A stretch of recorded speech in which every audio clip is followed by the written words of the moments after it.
Assalamualaikum warahmatullahi wabarakatuh. Halo, peserta didik kelas 12 TJKT SMK Panca Bakti Rakit. Selamat datang di pembelajaran coding dan kecerdasan artifisial, atau KKA, pertemuan kedua, yang dilaksanakan secara daring. Pada pertemuan kali ini, kita akan mempelajari dasar-dasar bahasa pemrograman Python sebagai salah satu bahasa pemrograman yang banyak digunakan dalam bidang artificial intelligence atau kecerdasan artifisial. Kita tidak hanya mempelajari teori, tetapi juga akan langsung melakukan praktik coding menggunakan Google Colab. Beberapa materi yang akan kita pelajari meliputi variabel, tipe data, operator, input dan output, percabangan, perulangan, serta function atau fungsi dalam Python. Karena pembelajaran dilakukan secara daring, siapkan perangkat masing-masing, koneksi internet yang stabil, dan jangan lupa untuk mengikuti setiap langkah praktik dengan teliti. Jangan takut salah dalam coding. Kesalahan atau error adalah bagian dari proses belajar seorang programmer. Mari kita mulai pembelajaran coding dan kecerdasan artifisial pertemuan kedua. Selamat belajar, tetap fokus, dan semoga pembelajaran hari ini bermanfaat. Pada pertemuan kedua mata pelajaran coding dan kecerdasan artifisial, kita akan mempelajari dasar Python untuk Artificial Intelligence. Materi ini ditujukan untuk peserta didik kelas 12 TJKT, fase F. Python merupakan salah satu bahasa pemrograman yang sangat penting untuk dipelajari karena banyak digunakan dalam bidang kecerdasan artifisial, data science, dan otomasi. Pada pertemuan ini, kita akan memulai dari konsep paling dasar dan dilanjutkan dengan praktik coding secara langsung. Setelah mengikuti pembelajaran ini, kalian diharapkan mampu menggunakan variabel dan tipe data dasar Python, yaitu integer, float, string, dan boolean. Kalian juga akan belajar melakukan praktik coding sederhana menggunakan Google Colab secara online dan mandiri. Selain itu, kita akan memahami sintaks dasar Python yang digunakan dalam pengembangan artificial intelligence. Materi berikutnya mencakup operator, percabangan if-else, perulangan for dan while, serta penggunaan function atau fungsi. Jadi, pada akhir pembelajaran, kalian tidak hanya memahami konsepnya, tetapi juga mampu menuliskan dan menjalankan program Python sederhana. Mengapa kita belajar Python? Python merupakan salah satu bahasa pemrograman yang sangat populer dalam bidang artificial intelligence dan data science. Salah satu alasannya adalah sintaks Python relatif sederhana dan mudah dibaca. Python juga memiliki ekosistem library yang sangat lengkap, seperti NumPy, Pandas, TensorFlow, Keras, Scikit-learn, dan PyTorch. Selain itu, Python memiliki komunitas yang sangat besar sehingga tersedia banyak dokumentasi, tutorial, dan sumber belajar yang dapat membantu kita ketika mengalami kesulitan. Oleh karena itu, Python menjadi salah satu bahasa yang sangat relevan untuk dipelajari oleh siswa TJKT. Python adalah bahasa pemrograman tingkat tinggi yang bersifat interpretatif dan relatif mudah dipelajari. Python diciptakan oleh Guido van Rossum dan pertama kali dirilis pada tahun 1991. Bahasa ini memiliki sintaks yang bersih dan mudah dibaca, sehingga cukup dekat dengan cara manusia menuliskan instruksi. Python juga mendukung beberapa paradigma pemrograman, seperti prosedural, object-oriented programming, dan functional programming, karena fleksibel dan mudah dikembangkan. Python saat ini banyak digunakan dalam berbagai bidang, termasuk artificial intelligence dan data science. Python memiliki beberapa kelebihan yang membuatnya sangat cocok digunakan dalam bidang artificial intelligence. Pertama, sintaksnya ringkas dan mudah dibaca sehingga proses pembuatan program atau prototype dapat dilakukan dengan lebih cepat. Kedua, Python mudah diintegrasikan dengan berbagai teknologi, seperti cloud platform, database, API, dan teknologi jaringan yang relevan dengan bidang TJKT. Ketiga, Python memiliki banyak library untuk artificial intelligence dan data science. Dan yang terakhir, Python memiliki komunitas developer yang sangat besar sehingga kita dapat menemukan banyak dokumentasi dan bantuan ketika belajar. Jadi, menguasai dasar Python akan menjadi bekal yang baik untuk mempelajari teknologi AI lebih lanjut. Untuk praktik coding pada pembelajaran kali ini, kita akan menggunakan Google Colab. Google Colab merupakan platform untuk menjalankan kode Python secara online melalui browser. Salah satu kelebihannya adalah kita tidak perlu melakukan instalasi Python secara langsung di komputer. Colab juga menyediakan runtime berbasis cloud dan dapat terintegrasi dengan Google Drive. Jadi, selama memiliki browser dan koneksi internet, kita dapat menulis, menjalankan, dan menyimpan program Python secara online. Inilah yang membuat Google Colab sangat cocok digunakan untuk pembelajaran coding secara daring. Sekarang kita lihat cara menggunakan Google Colab. Pertama, buka browser kemudian masuk ke halaman Google Colab dan login menggunakan akun Google. Kedua, buat notebook baru dengan memilih menu New Notebook. Setelah notebook terbuka, kita dapat mengetik kode Python pada sel yang tersedia. Untuk menjalankan kode, klik tombol play atau gunakan shortcut Shift dan Enter. Setelah selesai, notebook dapat disimpan dan dibagikan kepada teman maupun guru. Jadi, alurnya sederhana. Buka website. Buat notebook, tulis dan jalankan kode, kemudian simpan dan bagikan hasilnya. Sekarang kita masuk ke materi inti, yaitu variabel dan tipe data. Variabel dapat kita bayangkan sebagai wadah untuk menyimpan sebuah data di dalam program. Python memiliki beberapa tipe data dasar yang penting untuk kita pahami, seperti integer, float, string, dan boolean. Integer digunakan untuk bilangan bulat, float untuk bilangan desimal, string untuk teks, sedangkan boolean digunakan untuk nilai benar atau salah. Python menggunakan konsep dynamic typing, sehingga kita tidak perlu mendeklarasikan tipe data secara khusus ketika membuat variabel. Kita cukup menuliskan nama variabel, tanda sama dengan, kemudian nilai yang ingin disimpan. Pada slide ini kita membahas dua tipe data numerik, yaitu integer dan float. Integer digunakan untuk menyimpan bilangan bulat, misalnya umur 17 tahun atau jumlah perangkat jaringan. Sedangkan float digunakan untuk bilangan yang memiliki angka desimal. Misalnya tinggi badan 170,5 atau nilai bandwidth dalam Mbps. Dalam bidang TJKT, pemilihan tipe data juga penting karena kita sering bekerja dengan angka, konfigurasi jaringan, bandwidth, dan berbagai perhitungan lainnya. Jadi, pahami perbedaan antara integer dan float agar program yang kita buat dapat bekerja sesuai kebutuhan.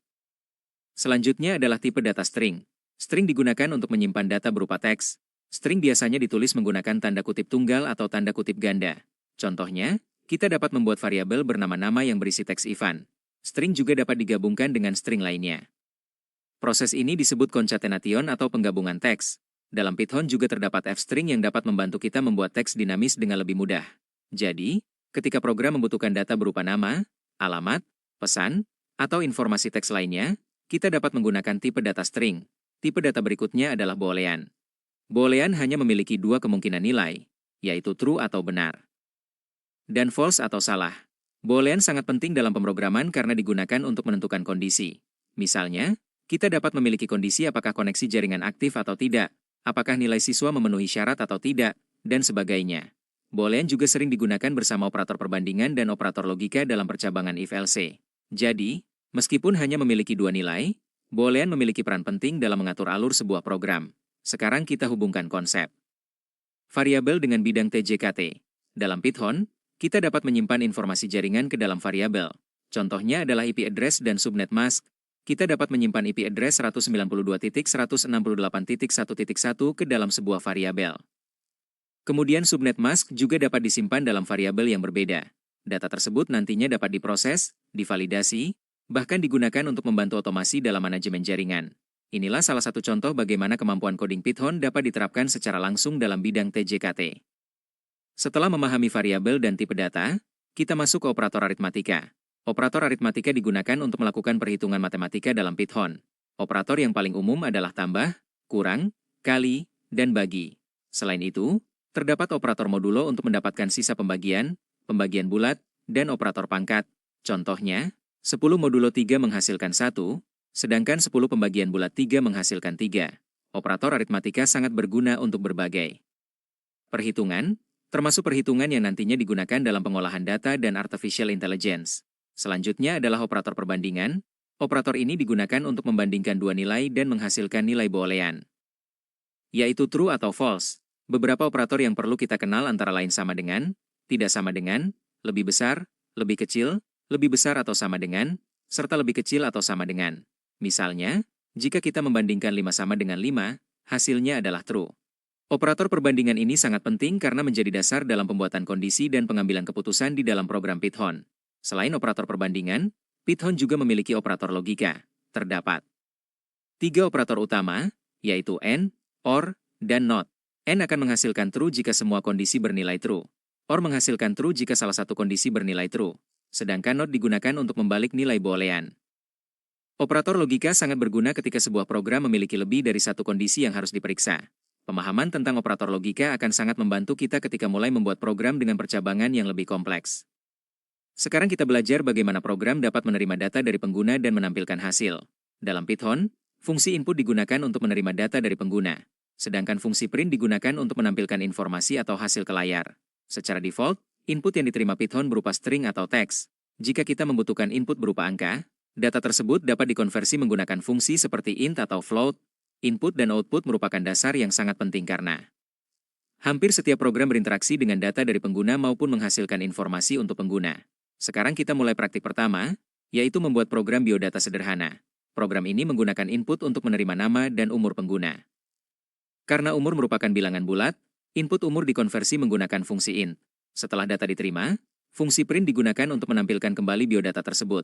Praktik sederhana ini bertujuan agar kita terbiasa menggunakan variabel, input, konversi tipe data, dan output. Silakan buka Google Colab, tuliskan kode yang terdapat pada slide, jalankan, dan perhatikan hasilnya. Sampai di sini kita sudah mempelajari beberapa konsep dasar Python. Sekarang saatnya mulai melakukan praktik coding secara langsung menggunakan Google Colab. Pastikan notebook sudah tersedia dan dapat digunakan. Ketik kode dengan teliti, kemudian jalankan program dan perhatikan output yang dihasilkan. Jangan hanya menyalin kode. Cobalah memahami fungsi dari setiap baris kode. Jika terjadi error, jangan langsung panik. Periksa kembali penulisan kode, tanda kurung, tanda kutip, nama variabel, dan indentasi. Ingat, belajar coding membutuhkan latihan dan keberanian untuk mencoba. Berikutnya kita mempelajari percabangan if-else. Percabangan digunakan ketika program harus mengambil keputusan berdasarkan suatu kondisi. Jika kondisi bernilai true, maka bagian if akan dijalankan. Jika kondisi bernilai false, maka bagian else yang akan dijalankan. Contohnya, kita memiliki nilai 70 dan menetapkan batas kelulusan 75. Karena 70 tidak memenuhi syarat, program akan menampilkan keterangan tidak lulus. Jika nilai diubah menjadi 80, maka program akan menghasilkan keterangan lulus.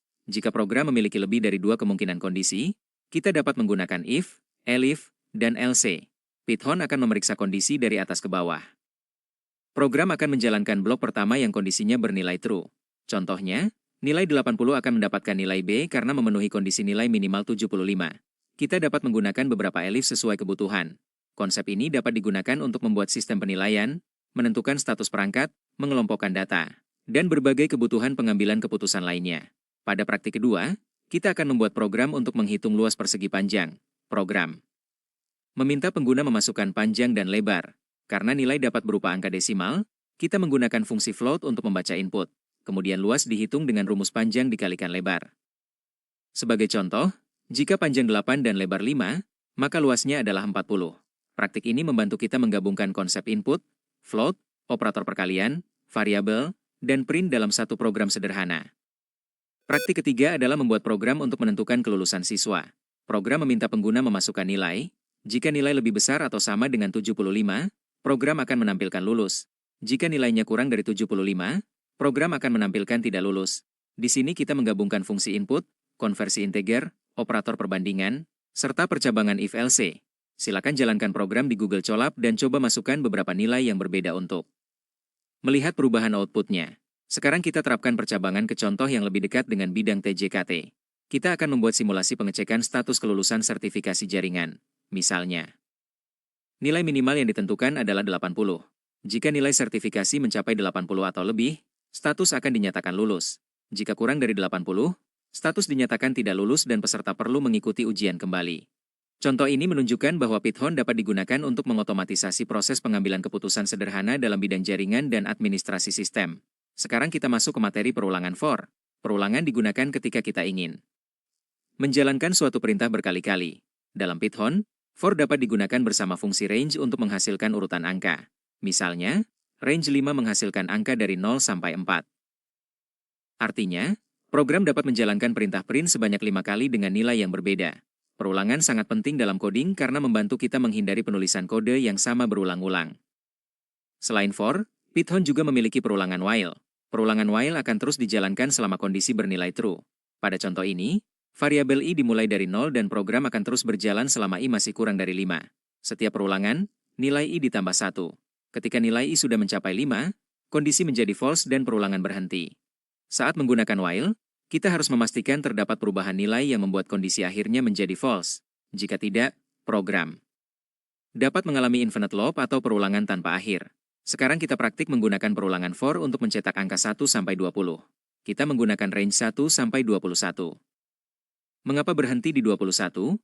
Karena pada Python, nilai terakhir pada range tidak ikut dicetak. Dengan demikian, range 1 sampai 21 akan menghasilkan angka 1 hingga 20. Setelah berhasil, kalian dapat mencoba memodifikasi program untuk mencetak angka genap atau angka ganjil. Dengan mencoba modifikasi sendiri, pemahaman tentang fungsi range akan menjadi lebih kuat. Sekarang kita hubungkan perulangan dengan kebutuhan di bidang TJKT. Kita dapat membuat sebuah list yang berisi beberapa IP address. Kemudian menggunakan perulangan for untuk membaca dan menampilkan setiap IP address satu persatu. Contoh seperti ini dapat dikembangkan untuk membantu inventarisasi perangkat jaringan di laboratorium atau lingkungan kerja.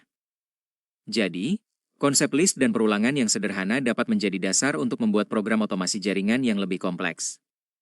Materi berikutnya adalah function atau fungsi. Function merupakan blok kode yang dapat kita panggil kembali ketika dibutuhkan. Dengan function, program menjadi lebih terorganisir dan lebih mudah dibaca.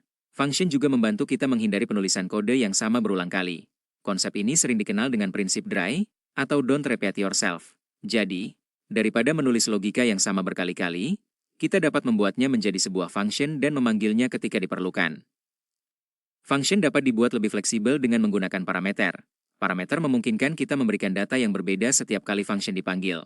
Pada contoh ini terdapat function untuk menghitung luas lingkaran dengan parameter radius atau jari-jari. Hasil perhitungan dikembalikan menggunakan keyword return. Dengan konsep parameter dan return, satu function dapat digunakan untuk berbagai nilai input. Inilah salah satu alasan function membuat program lebih fleksibel, terorganisir, dan dapat digunakan kembali. Pada praktik 5, kita akan membuat program untuk menghitung luas lingkaran menggunakan function. Pertama, kita membuat function untuk menghitung luas berdasarkan radius. Kemudian pengguna memasukkan nilai radius melalui input. Nilai tersebut diproses oleh function dan hasil luas lingkaran ditampilkan menggunakan print. Sebagai contoh, radius 7 menghasilkan luas 153,86. Cobalah masukkan radius yang berbeda dan amati perubahan hasilnya. Praktik ini menjadi latihan untuk memahami function, parameter, return, input, dan output sekaligus. Halo, dan selamat datang pada simulasi praktikum coding dan kecerdasan artifisial. Pada pertemuan ini kita akan mengenal dasar-dasar bahasa pemrograman Python. Ada 7 materi yang akan kita pelajari. Pertama, mengenal Python. Kedua, variabel dan tipe data. Ketiga, operator. Keempat, input dan output. Kelima, percabangan. Keenam, perulangan. Dan ketujuh, function atau fungsi. Perhatikan setiap contoh program dan jalankan kode yang tersedia pada simulasi. Mari kita mulai mengenal Python. Python adalah bahasa pemrograman yang banyak digunakan karena memiliki sintaks yang relatif sederhana dan mudah dipahami. Python dapat digunakan untuk berbagai kebutuhan, termasuk pengembangan aplikasi, pengolahan data, otomatisasi, dan kecerdasan artifisial.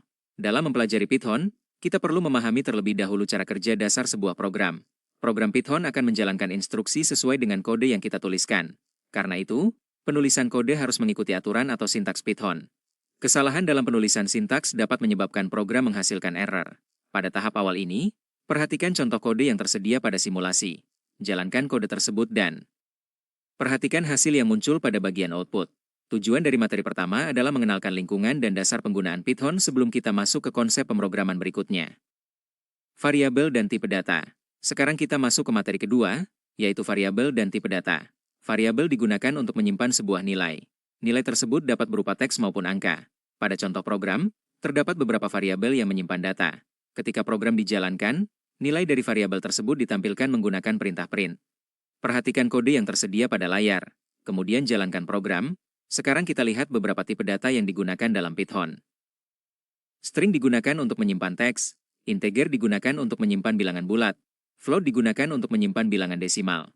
Sedangkan boolean digunakan untuk menyimpan nilai benar atau salah, yaitu true atau false. Perhatikan perbedaan penulisan antara string dan integer.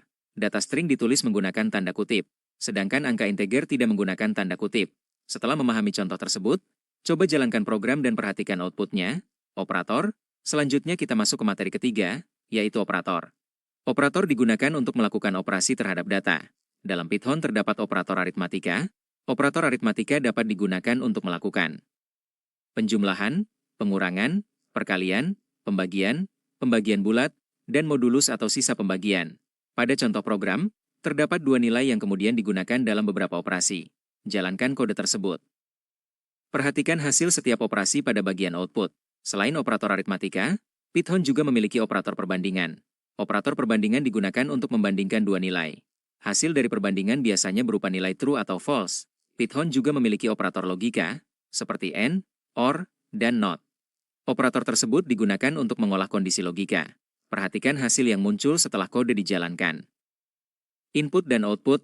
Sekarang kita masuk ke materi input dan output. Input digunakan untuk menerima data dari pengguna, sedangkan output digunakan untuk menampilkan informasi atau hasil program. Pada contoh ini, Program menggunakan fungsi input, program akan meminta pengguna memasukkan sebuah nama, jalankan program. Ketika muncul permintaan untuk memasukkan nama, ketik nama kalian. Kemudian tekan Enter. Program akan menerima data tersebut dan menampilkannya kembali menggunakan perintah. Print. Perhatikan bahwa input yang dimasukkan oleh pengguna pada dasarnya diterima sebagai teks. Jika kita membutuhkan input berupa angka untuk melakukan perhitungan, data tersebut perlu dikonversi terlebih dahulu menjadi angka. Konsep input dan output ini sangat penting karena hampir semua program membutuhkan interaksi dengan pengguna. Percabangan. Selanjutnya kita belajar mengenai percabangan. Percabangan digunakan ketika program harus menentukan tindakan berdasarkan sebuah kondisi. Pada contoh program, terdapat sebuah nilai. Program kemudian memeriksa apakah nilai tersebut memenuhi syarat tertentu. Struktur yang digunakan adalah if dan else. Jika kondisi bernilai benar atau true, program menjalankan bagian if. Jika kondisi bernilai salah atau false, program menjalankan bagian else. Jalankan kode yang tersedia pada simulasi. Perhatikan hasil yang muncul. Sekarang coba ubah nilai yang digunakan dalam program. Jalankan kembali program dan perhatikan perubahan hasilnya. Dengan cara ini, kita dapat melihat bagaimana program memilih tindakan berdasarkan kondisi yang diberikan. Perulangan. Sekarang kita masuk ke materi perulangan. Perulangan digunakan untuk menjalankan sebuah perintah secara berulang. Pada contoh ini digunakan perulangan for dan fungsi range. Perhatikan kode yang tersedia.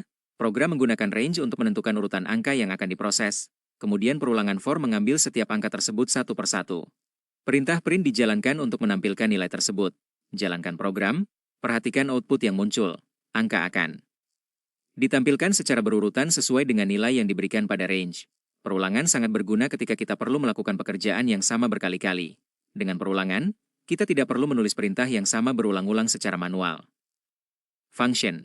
Sekarang kita masuk ke materi terakhir, yaitu function atau fungsi. Function adalah blok kode yang dapat digunakan kembali ketika dibutuhkan.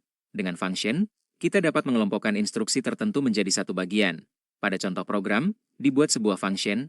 Function tersebut kemudian dipanggil untuk menjalankan instruksi yang berada di dalamnya. Perhatikan bahwa mendefinisikan sebuah function tidak langsung menjalankan isinya. Function harus dipanggil terlebih dahulu. Jalankan kode yang tersedia, perhatikan output yang muncul. Dengan memahami function, kita dapat membuat program menjadi lebih terstruktur dan kode yang sama dapat digunakan kembali. Selamat! Kita telah menyelesaikan materi dasar Python. Kita sudah mengenal Python. Kita sudah mempelajari variabel dan tipe data. Kita juga sudah mempelajari operator, kemudian input dan output, percabangan, perulangan, dan function. Konsep-konsep tersebut merupakan dasar penting untuk mempelajari pemrograman Python lebih lanjut. Pastikan kalian memahami fungsi masing-masing konsep dan mencoba menjalankan contoh program yang tersedia. Sampai di sini, simulasi praktik Python dasar telah selesai. Selanjutnya, kita lanjutkan ke praktik berikutnya dalam pembelajaran coding dan kecerdasan artifisial. Pada praktik yang tadi, kita sudah mempelajari beberapa konsep dasar Python, mulai dari variabel dan tipe data, operator, input dan output, percabangan, perulangan, hingga function. Nah, sekarang kita akan mencoba menerapkan konsep-konsep tersebut ke dalam beberapa program sederhana. Ada 5 praktik yang akan kita kerjakan. Pertama, membuat biodata. Kedua, menghitung luas persegi panjang. Ketiga, menentukan kelulusan siswa. Keempat, mencetak angka 1-20. Dan kelima, menghitung luas lingkaran menggunakan function. Sebelum kita mulai, silakan isi nama dan kelas kalian terlebih dahulu. Jika sudah, mari kita lanjutkan ke praktik pertama, yaitu biodata. Praktik 1. Biodata. Pada praktik pertama kita akan membuat program biodata sederhana. Perhatikan kode yang tersedia pada layar. Program membuat beberapa variabel. Variabel pertama adalah nama, variabel kedua adalah kelas, variabel ketiga adalah umur, variabel keempat adalah hobi, dan variabel kelima adalah cita-cita. Contoh data yang tersedia adalah nama Ivan, kelas 12 TJKT, umur 17 tahun, hobi membaca, dan cita-cita menjadi programmer. Program kemudian menggunakan perintah print untuk menampilkan seluruh data tersebut. Sekarang jalankan kode biodata contoh, perhatikan hasil yang muncul pada output.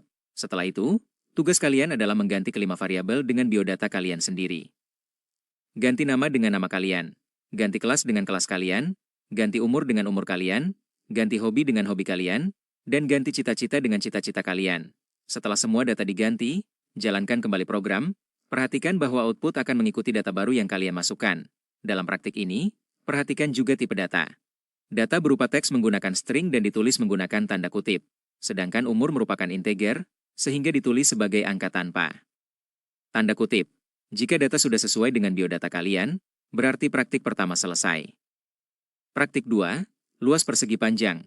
Sekarang kita masuk ke praktik kedua. Pada praktik ini kita akan membuat program untuk menghitung luas persegi panjang. Perhatikan kode yang tersedia. Program pertama-tama meminta pengguna memasukkan panjang. Kemudian program meminta pengguna memasukkan lebar. Jalankan program. Ketika muncul permintaan panjang, masukkan angka panjang yang kalian inginkan. Kemudian tekan Enter. Setelah itu program akan meminta lebar. Masukkan angka lebar dan tekan Enter. Program kemudian menghitung luas dengan rumus panjang dikali lebar. Hasil perhitungan disimpan ke dalam variabel luas. Kemudian hasil tersebut ditampilkan menggunakan perintah print.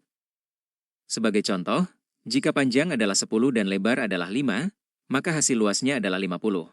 Perhatikan juga penggunaan in pada program. Fungsi input menghasilkan data berupa teks. Karena kita ingin melakukan perhitungan matematika, data tersebut diubah menjadi integer menggunakan in. Setelah berhasil menjalankan program dan mendapatkan hasil perhitungan, praktik kedua selesai. Praktik 3, kelulusan siswa. Sekarang kita masuk ke praktik ketiga. Pada praktik ini kita akan membuat program untuk menentukan kelulusan siswa. Program pertama-tama meminta pengguna memasukkan nilai, masukkan nilai yang ingin kalian uji. Kemudian program akan memeriksa kondisi. Kondisinya adalah, apakah nilai lebih besar atau sama dengan 75? Jika jawabannya benar, program akan menampilkan lulus. Jika kondisi tersebut salah, program akan menampilkan belum lulus, sekarang jalankan.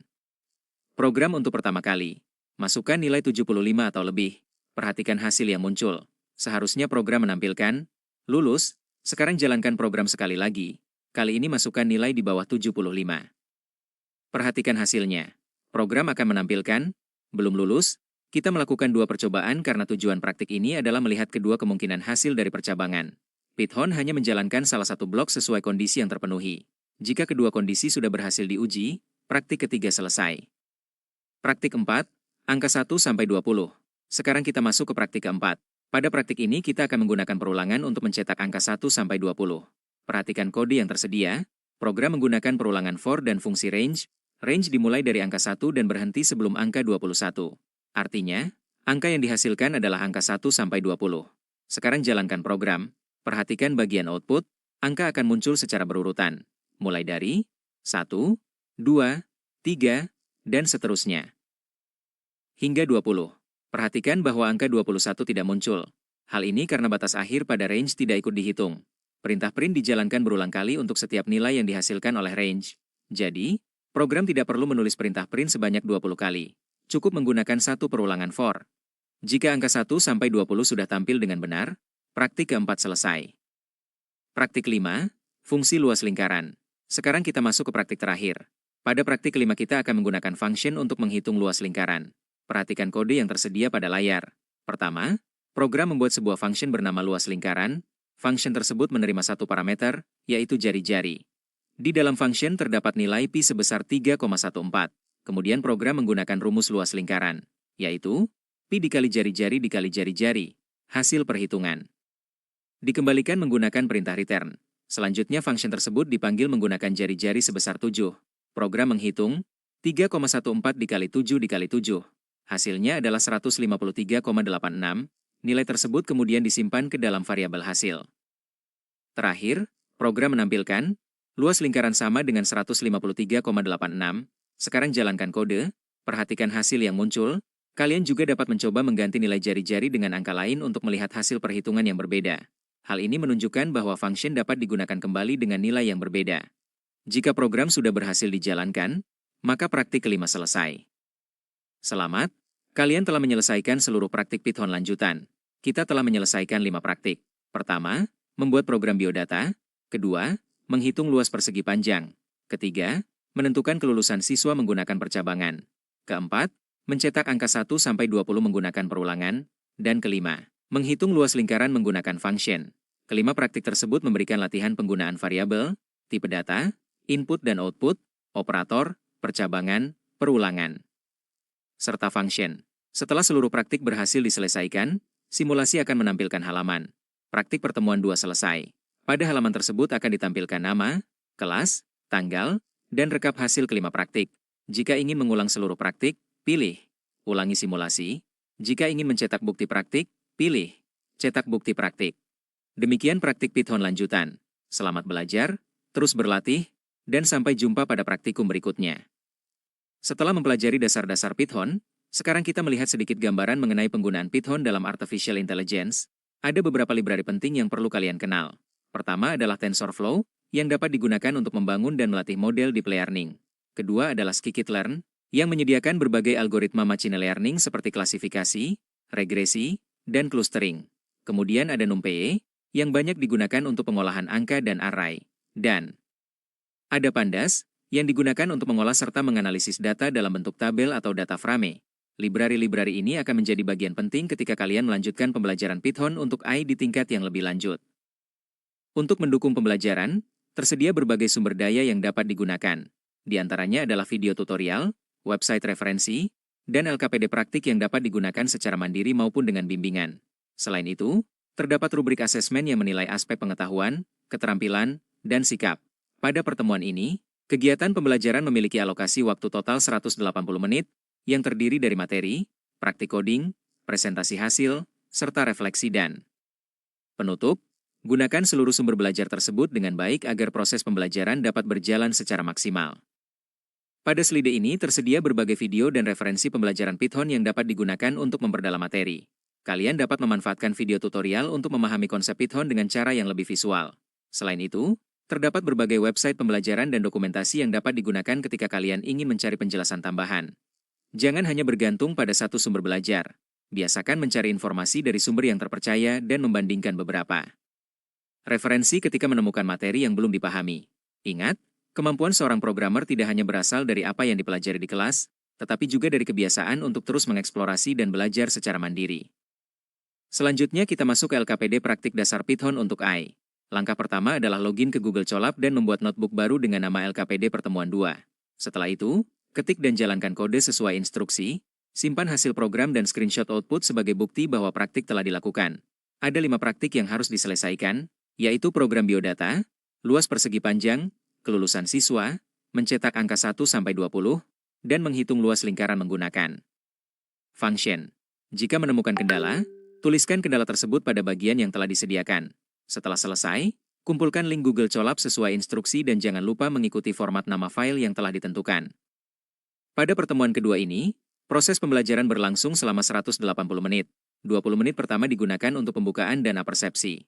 Kemudian 50 menit untuk penyampaian materi teori Python. Selanjutnya 70 menit digunakan untuk praktik coding, mulai dari praktik 1 hingga praktik 5. 20 menit berikutnya digunakan untuk presentasi hasil. Dan 20 menit terakhir digunakan untuk refleksi dan penutup. Penilaian mencakup aspek pengetahuan, keterampilan, dan sikap. Karena itu, selain menghasilkan program yang benar, kalian juga perlu menunjukkan keaktifan, kedisiplinan, kerjasama, dan kejujuran selama proses pembelajaran. Agar kemampuan Python kalian semakin baik, ada beberapa kebiasaan yang perlu diterapkan. Pertama, manfaatkan dokumentasi resmi dan website pembelajaran seperti Python, W3 Schools, dan Programmis. Kedua, jangan ragu bertanya kepada komunitas atau teman ketika menemukan kesulitan. Ketiga, mulai dari konsep dasar dan jangan terburu-buru mempelajari materi tingkat lanjut sebelum memahami fondasinya. Dan yang paling penting, lakukan praktik secara rutin. Cobalah membuka Google Colab dan membuat setidaknya satu program kecil secara rutin. Ingat, kemampuan coding tidak terbentuk hanya dengan membaca teori. Kemampuan coding berkembang melalui latihan, kesalahan, perbaikan, dan konsistensi. Kita sudah sampai pada sesi penutup dan tanya jawab. Sebelum mengakhiri pembelajaran, coba renungkan kembali apa yang sudah kalian pelajari hari ini. Apa materi yang paling menarik? Bagian mana yang masih terasa sulit? Apakah kalian sudah memahami variabel, tipe data, operator, percabangan, perulangan, dan function? Jika masih ada yang belum dipahami, silakan sampaikan pertanyaan. Tidak ada pertanyaan yang salah dalam proses belajar. Justru dengan bertanya, kita dapat mengetahui bagian mana yang perlu dipahami lebih dalam. Sekarang mari kita lakukan refleksi. Coba ingat kembali pengalaman kalian selama praktik coding hari ini. Apakah ada error yang kalian temui? Apakah ada kode yang awalnya sulit dipahami tetapi akhirnya berhasil dijalankan? Ceritakan pengalaman tersebut dan jangan ragu untuk bertanya. Setiap error yang kita temukan sebenarnya dapat menjadi kesempatan untuk belajar. Ingat, menjadi programmer bukan berarti tidak pernah mengalami error. Seorang programmer justru belajar bagaimana menemukan penyebab error, memperbaikinya, dan mencoba kembali. Alhamdulillah, kita telah menyelesaikan pembelajaran coding dan kecerdasan artifisial pertemuan kedua. Pada pertemuan ini, kita telah mempelajari dasar-dasar Python. Mulai dari variabel dan tipe data, operator, input dan output, percabangan, perulangan, hingga function. Kita juga sudah melakukan praktik coding menggunakan Google Colab. Terima kasih atas perhatian, partisipasi, dan usaha kalian selama mengikuti pembelajaran secara daring. Jangan lupa menyelesaikan dan mengumpulkan tugas yang telah diberikan. Pada pertemuan berikutnya, kita akan melanjutkan pembelajaran ke materi struktur data Python yang meliputi list, dictionary, tuple, dan set. Jadi, persiapkan diri kalian untuk materi berikutnya. Terus belajar, terus berlatih, dan jangan takut mencoba hal baru. Demikian pembelajaran coding dan kecerdasan artifisial pertemuan kedua secara daring untuk kelas 12 TJKT. Hari ini kita telah belajar bahwa coding bukan sekadar menulis kode, tetapi juga melatih cara berpikir logis, sistematis, dan mampu memecahkan masalah. Python yang kita pelajari hari ini merupakan langkah awal menuju pembelajaran artificial intelligence yang lebih luas. Jangan takut ketika program menghasilkan error. Jadikan error sebagai bagian dari proses belajar dan teruslah mencoba. Terus berlatih, terus bereksplorasi, dan gunakan teknologi dengan bijak. Sampai bertemu di pertemuan ketiga. Pada pertemuan berikutnya, kita akan melanjutkan pembelajaran Python dengan materi struktur data Python, yang meliputi list, dictionary, tuple, dan set. Kita akan belajar bagaimana menyimpan, mengelola, dan mengolah berbagai jenis data menggunakan struktur data tersebut, serta memahami kapan masing-masing struktur data dapat digunakan dalam program. Jadi, jangan lupa untuk mempersiapkan diri dan mengulang kembali materi Python yang sudah dipelajari pada pertemuan ini. Sampai bertemu di pertemuan ketiga, dengan materi struktur data Python, list, dictionary, tuple, dan set. Tetap semangat. Belajar, terus berlatih coding, dan jangan takut mencoba hal-hal baru. Wassalamualaikum warahmatullahi wabarakatuh.